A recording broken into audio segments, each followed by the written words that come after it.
Hello and welcome back to NoBS. Today we turn to talking about Star Wars once again. Star Wars and some of its characters and actors have been trying to get involved in this whole crisis that's been plaguing our country. No, I'm not talking about the health scare anymore. We're moved on to that and talking about these demonstrations gone wrong and people tearing up stores and robbing places and general chaos that's been going on. And well, a certain actor from the Star Wars franchise, John Boyega, he decided to get in on the activism and go out and speak and support these sorts of criminals. Sure, there's a good message behind this in the beginning. They want to kind of support black people and stop police brutality, but these things are being done in the wrong ways and they're kind of blaming white people. It's an anti-white movement if you really think about it. So there's a lot of wrongdoings in here, and especially with this John Boyega story, it's rather funny because as we've talked about before, we talked about the time Star Wars itself got woke and tried to support these chaos and these criminals too, and they got called out for being hypocrites because, of course, they're not really that much woke. They're not really practicing what they preach. One example of that can be seen in the way Star Wars edited its poster. As you can see by this picture, they took out the black character and made him way, way smaller for the Chinese poster. And that's because we all know the Far East and a lot of these Asian countries, they're not big fans of minorities like black people. So a lot of times these studios will re-edit or refigure their posters and stuff to make them more appealing to them. And this just goes to show they really don't care about the black community. They don't want to stand up and do what's right in that kind of instance. They're more about making money, and they're getting woke to kind of kowtow to the liberals and show that they're on the right side of this kind of issue, at least according to them. We know it's the wrong side, but that's besides the point. The old story was Star Wars spoke out and they got called hypocrites for it. And now John Boyega is speaking out, and he's the actual actor that got removed from that photo, believe it or not. So I don't know if that's related or having to do with this kind of incident, because it's kind of interesting because not only is John Boyega speaking out, but then Star Wars and another actor, Mark Hamill, and these other people are showing support for him speaking out. And it kind of seems like they're feeling guilty about that poster thing and how they got called hypocrites before. Now they're trying to double down and say, hey, no, we support John Boyega. Now we're cool with the black people, except when we're trying to make money in China. You know, it's just a really messy, really silly situation. And we're going to go over it today. Let's go ahead and jump into this article. It's called Star Wars actor John Boyega joins London protests, gives speech saying, I don't know if I'm going to have a career after this. Yeah, that's ridiculous. That's another thing. The other part of this story, he acts like he's being all heroic and speaking out despite everyone being against him, but he's not. This is like towing the line. This is the mainstream narrative. This isn't going to give him less movie roles. Like, they're going to give him more movie roles. They're going to call him and hire him because he's going along with the mainstream and supporting these riots and these violent protesters who are anti-cop, anti-white, all this stuff, anti-law and order. So this idea is ridiculous. This is not something that's going to get him in trouble. It actually is getting him butt pats already. So that doesn't make sense. But, you know, everyone wants to feel like a hero, and this makes him kind of feel more heroic, like he's really doing something and sacrificing. And that's really the kind of premise for this whole thing. A lot of these people go into these demonstrations, they wish they were like heroes. They want to be in the civil rights movement or something. They want to be fighting for something, and that's why they have to make up stuff and exaggerate and say things happen in different ways. You know, they're not basing themselves on truth because there's not really as much racism or violence as there used to be. So there's no reasons to protest anymore. So they have to kind of make things up and exaggerate and blame things on racism, even though racism wasn't proven to be involved yet. You know, a lot of things like that is what's going on. So with that said, let's jump into the story.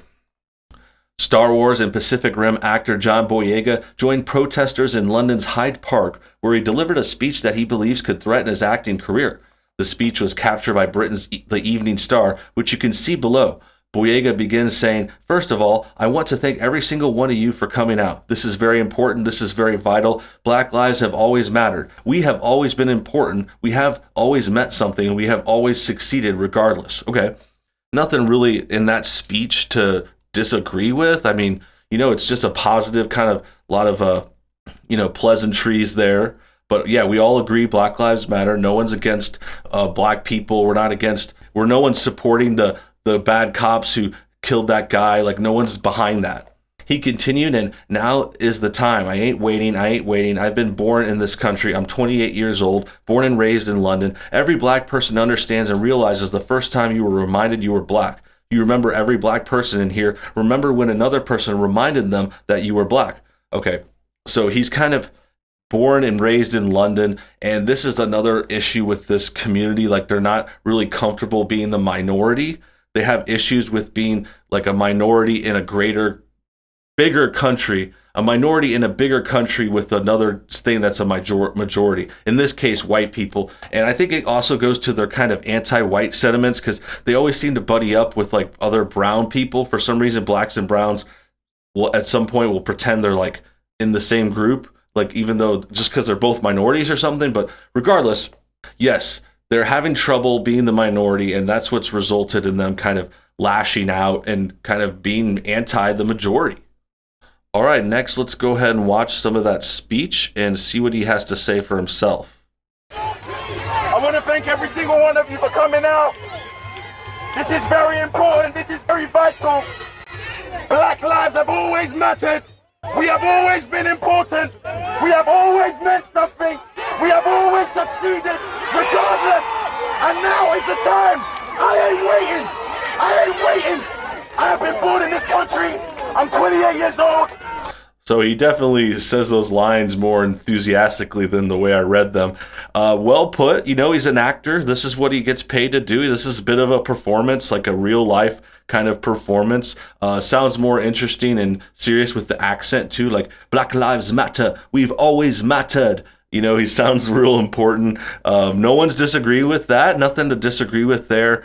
Just a little bit of an insight. You know, you can see into the mind of like, oh, okay, you know, he's got these issues. He's got an issue with being a minority in a majority white country, that kind of thing. And then the other thing to point out is, man, there's a lot of people in this crowd, and none of them are social distancing. I see some of them wearing masks. I'm not sure that's going to help much when you're in this crowds of like thousands of people. I mean, what are they thinking? And on top of that, what is going on with the whole virus thing? I guess that's over, like totally out the door. Like, and they're all supporting this too, like the mainstream media. These are the same people that wanted to lock us down and keep us locked down for months and months. But now that there's a riot and there's a narrative to push, they're putting everyone out there and supporting this and saying this is like heroic. And it just reminds me too, there was other protests like just a few weeks ago in some parts of America. They were protesting the lockdowns actually, but that was called dangerous and sketchy. And they said they were doing bad things when really those were peaceful protests. That was actually peaceful because nothing got broken. No one died. As far as I know, it was a clean, peaceful protest. People just wanted to get back to work. But the media called that dangerous. They called that silly. They called that whatever. They were trying to make them look like villains for that protest. But now this protest is good.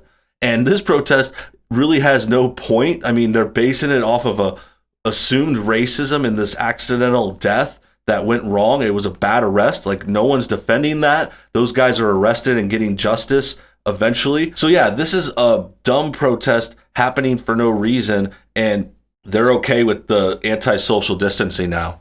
Born and raised in London, and for time, every black person understands and realizes the first time you were reminded that you were black. You remember, every black person in here remembered when another person reminded you that you were black. So none of you out there, all those protesters on the other side, protesting against what we want to do, protesting against what we want to try and achieve, burn you, because this is so vital. Why is it so bad to be told that you're black? Like, I'm not sure.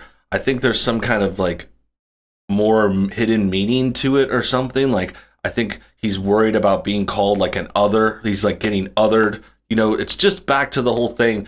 They're not comfortable being a minority in a country with another majority. That's the issue. And the fact that he's so upset about being called black. I mean, I thought that was supposed to be something they're proud of, but now he's saying it like a negative thing. Doesn't make a whole lot of sense to me, but I can see where he's coming from. I'm like trying to see, but I think he's just being a little dramatic.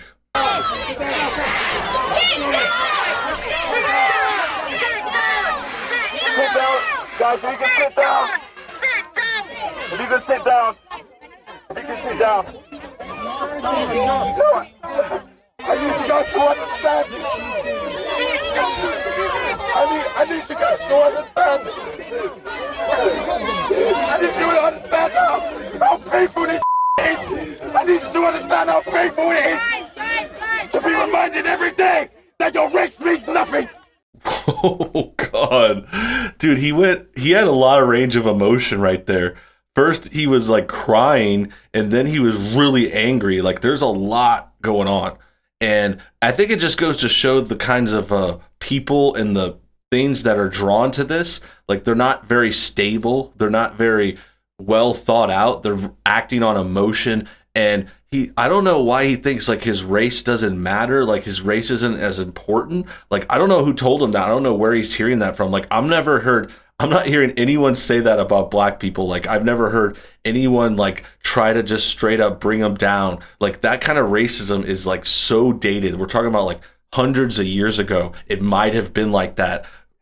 Maybe. I mean, I wasn't there. I don't know. Like, if you guys have books or evidence of that, let's check it out too. I wouldn't doubt it though. In the past, in the present, I don't know what he's so angry about. Like, he has a lot of emotions here. He was about to cry. He's about to yell. And it just goes to show the kinds of people that are drawn to these crowds and these demonstrations. I mean, they have issues. They clearly are troubled. So I really do feel for him at that point. Like, I'm not trying to mock him too much, but it is kind of funny, and it is just kind of looking like he's auditioning for some kind of movie, like he's trying to get into a movie and play Martin Luther King Jr. or something. I don't know, like he's auditioning for something. So that's pretty funny. But in general, I mean, I'm kind of worried, like in the other people that are really that enthusiastic about this, like I think they have issues. Like I think they need to talk to someone. But the greater point is they're not really directing their hate and their anger at the right people most of the time. Like I don't know why he wants to just go after white people or say cops are all violent criminals or something like that. Like they're pointing it at the wrong places. They need to fix themselves inward and have some reflection, maybe get some like therapy or something, talk to your family and friends. But yeah, this way is not the way. Like turning into a reverse racist, which is just not really, it's just a racist, but they're kind of reversing the racism. They think everyone's racist to them, so they're becoming racist to everyone else. And you just kind of get to a point where you kind of lose the sympathy. You know, you're losing the sympathy. The left has been losing the sympathy for a long time, actually. That's what's been going on throughout the week. Like every day they keep protesting. Even the people that believed all their BS, they're thinking, hey, this has gone too far. Like more people have died at these riots than died in the cops' arrests. You know, more people are getting hurt and losing their lives and their jobs and their companies and their restaurants and whatever. They're losing stuff. So at some point you start to lose the sympathy. At some point you need to just say, hey, get over it, wake up. You know, this isn't all about you either. Like you actually have it really good. John Boyega is like a millionaire actor. He's got into lots of big movies. He has nothing to worry about, really. He's just kind of trying to virtue signal, and then also he's trying to say, hey, like I think he might feel a little guilty since he did succeed. It's like survivor's guilt, where it's like he got out and he got successful and now he feels bad, so he feels like he has to virtue signal, and that's why they have to come out and kind of pander to these crowds. And that isn't the case anymore. That is never the case anymore. We are going to try today. We are a physical representation of our support for George Floyd. Bang on them! Bang on them! Bang on them! We are a physical representation on our support for Sandra Bland. Bang on them! We are a physical representation on our support for Trayvon Martin. So now he's just going through the names of black people that got hurt or injured or killed in arrests. And this is just another bad point. Like we talked about in the Candace Owens video I did previously, like they're idolizing these criminals. I mean, we don't want them to die either. Like they don't need to get hurt or do these bad things to them. Like these bad things happen. George Floyd doesn't need to be dead, but he did commit a bunch of crimes. He did do bad things that kind of led to him getting killed and led to him dying. I mean, he could have had died from all the drugs in his system. He could have not committed those crimes that day. He could have not resisted arrest, which is what some of these other names he's listing did. Like, they're always resisting arrest. They're always trying to fight police, and then things go wrong. And that's not the person you want to idolize. Now, a better thing to say is, he could say something more like general, like, we need to stop police brutality. If they really believe that's the issue, we need to reform the police departments and put that as your main message. But to like idolize George Floyd, like a long time criminal who'd been arrested over and over, been in and out of jail, held people hostage, had done many, many bad things that led throughout his life to a death at the end. Now, that doesn't justify what happened. The cops still need to be punished, but to idolize these people is just really bad. Like, Trayvon Martin did bad things too. Like, they're not people to put on a pedestal just because it fits your narrative. And that's really what's the problem is. That's really the issue is, like, these people don't understand, and they're not being realistic and talking about all the issues fully. They're hiding details and misrepresenting things, like assuming racism. Like, a lot of other thing too is none of these issues had to do with racism. Like, they just happen to be black. Like, they, in their minds, if a black person gets arrested or gets killed, like, it's automatically racism, even if it's their fault or they had a play in it, they had a more complicated incident, like, it's just automatically racism. So assuming everything's racist is an issue. So is idolizing these criminals and martyring them and putting them on pedestals. Like, this is problems with the community, and these are the things that really need to get fixed. That about wraps things up. I hope you guys enjoyed today's video. Star Wars actor kind of doing a protest thing and then getting supported by the same people that took him off a poster because he's black. I mean, you can't make that kind of stuff up. This guy has got a lot going on here, and I feel for John Boyega. I actually feel sorry for him a lot because you could see there's a lot of emotion, a lot of confusion here, and he isn't really, that old, 28. Like, he's still figuring his life out, and I hope he can get woken up to the real things that are going on in the world, the real bad actors, and not think that, like, Star Wars and Disney and Mark Hamill, they don't really care about this stuff. They're just getting in with the narrative. They'll take him off the poster again soon, and you'll just see that these guys are only doing it for, for the money and for the clout. That about wraps things up. Make sure you comment your thoughts on everything below. Also, hit that like button to help support this channel, get this video shared, and until next time, you guys have a great day.